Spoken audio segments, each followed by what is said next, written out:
શ્રી ગણેશાય નમઃ. 1 March 2024થી 31 March 2024 સુધીનું mean રાશિ અક્ષર દ ચ જ થ નું ફળકથન. માર્ચ 2024નો આ સમય મીન રાશિ માટે ખૂબ જ સારો છે. તમારી રાશિના સ્વામી દેવગુરુ મેષ રાશિમાં ગોચર કરે છે. તમારી રાશિથી બીજા સ્થાનમાં થતું મેષ રાશિમાં થતું દેવગુરુ બૃહસ્પતિનું આ ગોચર તમને લાભદાયી રહેશે. તમને તમારા વ્યક્તિત્વ ઉપર, તમારા ઉપર ખૂબ સારી અસર કરશે. તમારી પોઝિટિવિટી છે, તમારો આત્મવિશ્વાસ છે, એમાં વધારો કરાવશે. વ્યવસાયમાં, નોકરીમાં તમને સારો લાભ અપાવે. આગળ કહ્યું એમ સારી પોસ્ટ મળે, બઢતી મળે, ઉચ્ચ પદવી મળે. અને કહેવાય છે ને કે ગૌરવશાળી ગુરુદેવજી ગૌરવ વધે. અહીંયા તમારું ગૌરવ વધારે, તમારી ઓળા જે છે એ પોઝિટિવ બને. તેનાથી તમારને સારી વસ્તુ કરવા પ્રેરિત કરે. તમારી મીન રાશિમાં ગોચર કરતા રાહુ જે તમને થોડીક પરેશાની આપશે.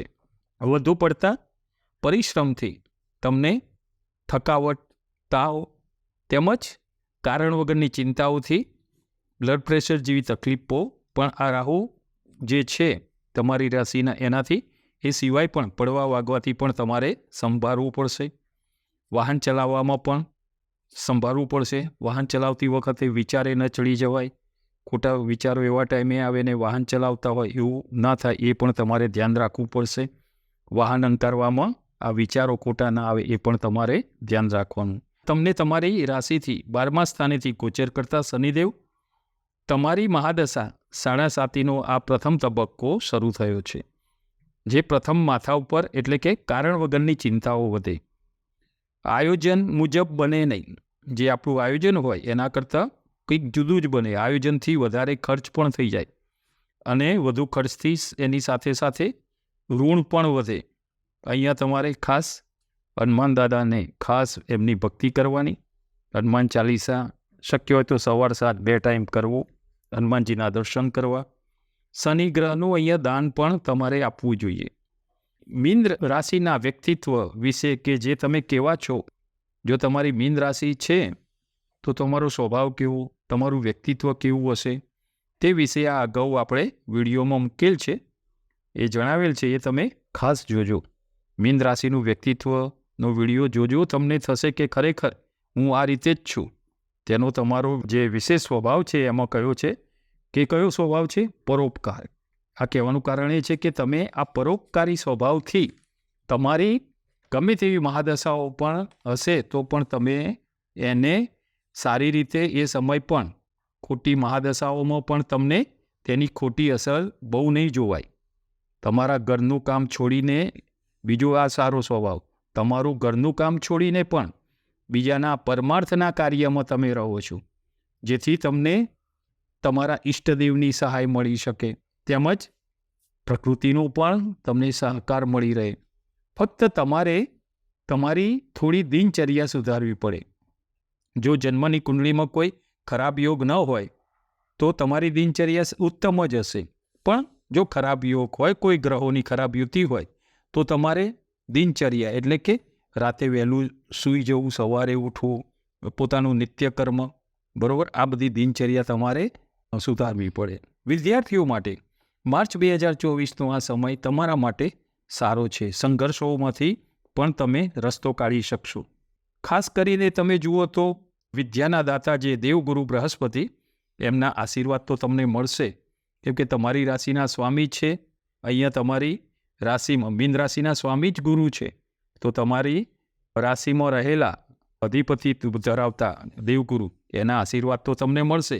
પણ તમારી રાશિમાં રહેલા રાહુ એ તમને ભ્રમિત ના કરે, કેમ કે રાહુ ભ્રમ ઉત્પન્ન કરે છે. તમને ભ્રમમાં નાખીને તમને ખોટી મિત્રતા ન થઈ જાય, કોઈ એવા વ્યક્તિની ખોટી મિત્રતા ન થઈ જાય કે તમને ભણવામાં ડિસ્ટર્બ કરે, ભણવાથી વિમુખ ન કરે, ખોટી દોરવણી ન થાય, એ ખાસ તમારે ધ્યાન રાખવાનું રહેશે. આ રાશિના વિદ્યાર્થીઓના જે પેરેન્ટ્સ છે એમને પણ તેમનું ધ્યાન રાખવું, એમની જોડે નજર રાખવી અને ખૂબ જ શાંતિથી યોગ્ય માર્ગદર્શન આપવું અને પ્રેમથી સમજાવવું. સ્ત્રીઓ માટે માર્ચ 2024નો આ સમય તમારા માટે માનસિક રીતે કારણ વગરની ચિંતા વધારશે. એકને પૂરું કરો તો બીજી સમસ્યા ઊભી થાય. અહીંયા તમારે ખાસ મહાદશાના લીધે કહું છું, શનિદેવની, ખાસ તમારે અહીંયા હનુમાન ચાલીસા કરવાની, હનુમાનજીની ભક્તિ કરવાની. અહીંયા તમને તમારો સ્વભાવ ભક્તિભાવવાળો છે જ, પણ ખાસ આ સમયમાં યાદ રાખી સવાર સાંજ હનુમાનજીની હનુમાન ચાલીસા ખાસ કરજો. અહીંયા તમને તમારા સ્વભાવનો કુદરતી લાભ મળશે. આગળ જોયું તેમ તમે લોકોનું ભલું કરવું, પરોપકારનો સ્વભાવ છે. તમને ઘણીવાર આત્મસંતોષ એનાથી થાય છે, કેમ કે સારું કર્મ કરો ને તો અંદરથી આત્મસંતોષ થાય જ. એ તમને ઘણીવાર થાય છે કે મને બહુ જ આનંદ થયો.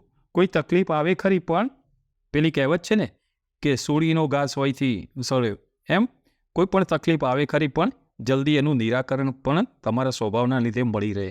અહીંયા તમારે ભગવદ્ ગીતામાં જે કહ્યું છે ને કે ધર્મનું થોડું પણ આચરણ મોટા ભયથી રક્ષણ આપે છે. સારું કર્મ સફળતા અપાવે છે.